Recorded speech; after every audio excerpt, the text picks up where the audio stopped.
Assalamualaikum warahmatullahi wabarakatuh. Pembacaan fikih Imam Syafi'i kali ini melanjutkan bab toharoh kemarin, dimana kemarin kita sudah membacakan pembagian air suci dan definisi toharoh. Poin yang ketiga masalah toharoh, yaitu pembagian air berdasarkan ukuran syara dan hukumnya. Menurut pandangan syariat Islam, air terbagi menjadi 4 macam: air suci menyucikan, air suci tidak menyucikan, air makruh, dan air najis.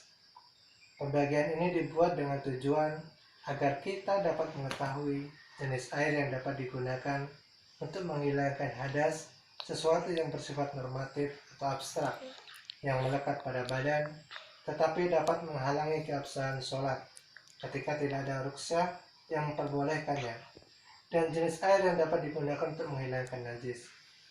Hadas terdiri dari 2 macam. Yang pertama, hadas kecil, yaitu sesuatu yang membatalkan wudhu.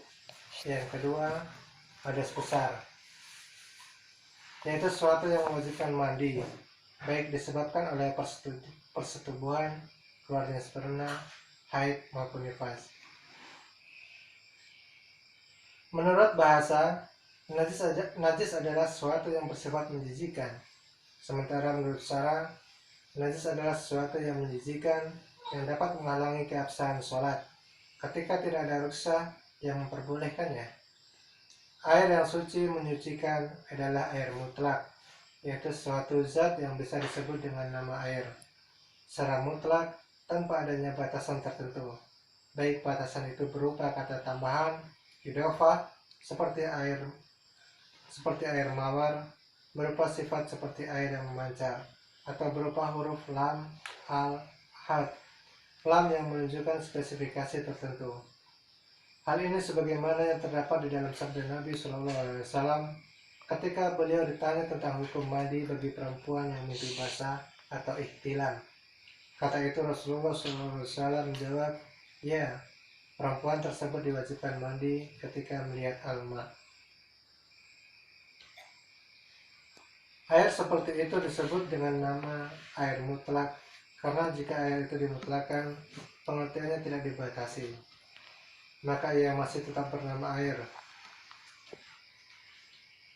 Dan karakter air itu pun tetap pada kondisi aslinya. Jadi yang dimaksud dengan air suci menyucikan atau air mutlak adalah air yang bisa suci.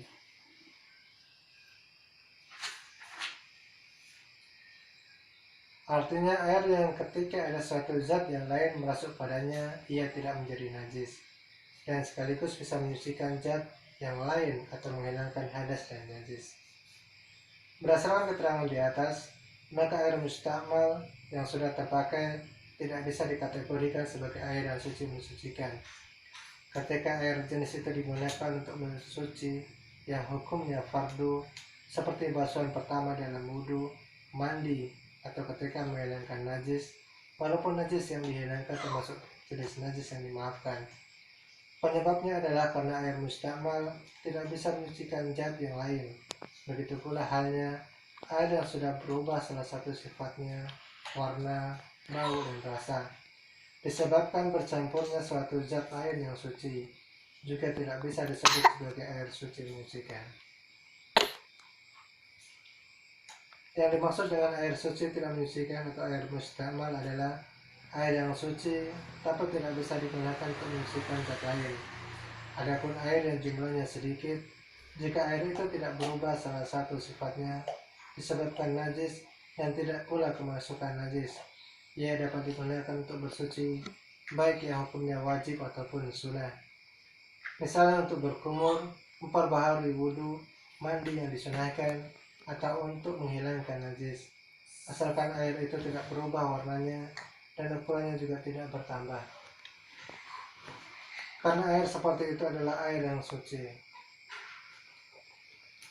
Hal ini berdasarkan sabda Nabi SAW, Allah menciptakan air dalam keadaan suci menyucikan, maka tidak ada sesuatu pun yang dapat menajiskannya, kecuali jika ia berubah rasa, bau, atau warnanya.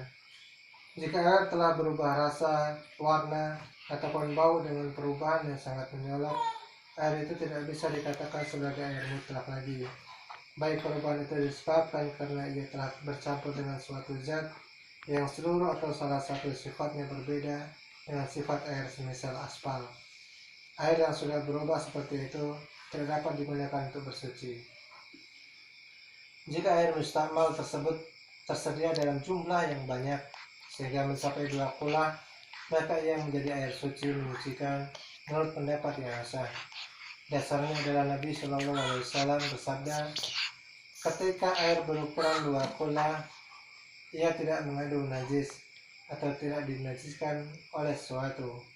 Air yang banyaknya mencapai 2 kulah tidak menjadi najis dengan adanya najis di dalamnya, kecuali jika terjadi perubahan yang sangat jelas yang akan menjadikan air tersebut menjadi najis. Demikian berdasarkan ijma' para ulama yang telah mentahsiskan hadis tersebut di atas.